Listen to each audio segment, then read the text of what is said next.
So they will play West Coast this coming weekend. This is a club that has bought itself a major level of turmoil through the actions of its players. 7, as you'll well know, attended the nightclub against the agreement within their own team because the club is so COVID ravaged in Perth at the moment. Each was fined $5,000, half of which has been suspended. This was the Chief Executive, Trevor Nisbet, on SENWA Today.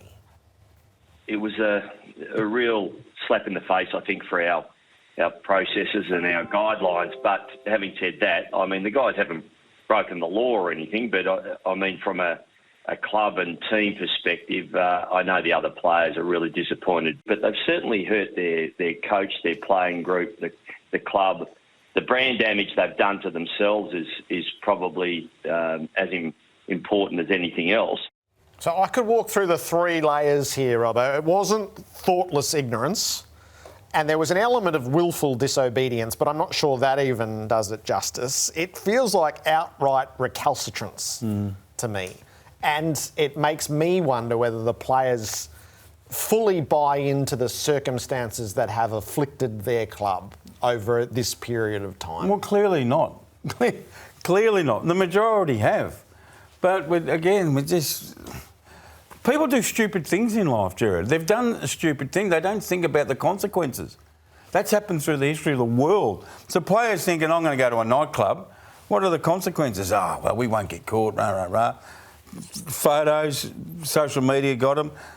From a football perspective, the coach and the administration has said to the guys, we're in dire straits here.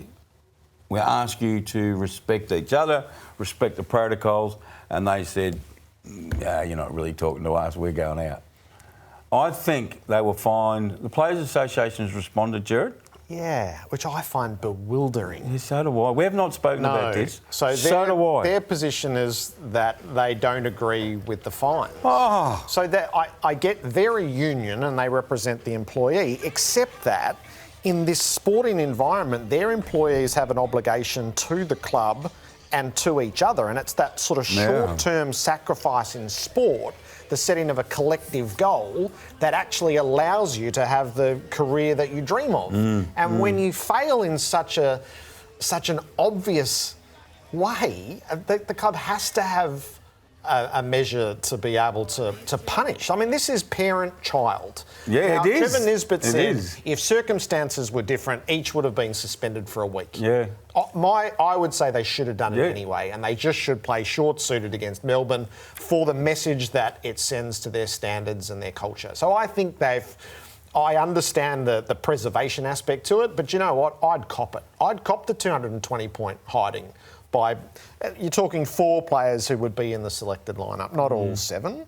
But I can't fathom where the PAE is coming from. No, either can I. When I first got it, I thought, no, that's not right. It's just not right. And praising the players, what they've done for the last 2 years, well done, good. They've been fantastic. They've also been paid. I know they've just... You know, the problem with players, and I like players a lot, because they do things on the footy field, they're extraordinary. The great fight I think players have got is always to think that they're not entitled people. Get all your money, you deserve what you do. It is unbelievable what you do and the joy you give us. But don't act entitled. And don't turn around and say, oh, you can't find us for going for nightclubs. What? The Players Association should have actually put out a press release saying, we fully support West Coast's decision to do this because these players have brought, not shame's a big word, but brought disrepute onto the playing group. Yeah, and you could the circumstances they cited, which is all the sacrifices the players have made across 2 years, you could put all of those up and go, and these players breached that. Yes. So the player body has been so good in doing what has been asked. And in this very specific case, and it's only a short period of time that West Coast have to endure this, but they are ravaged by it. These players didn't meet the standards that the rest of the football community has been prepared to commit to.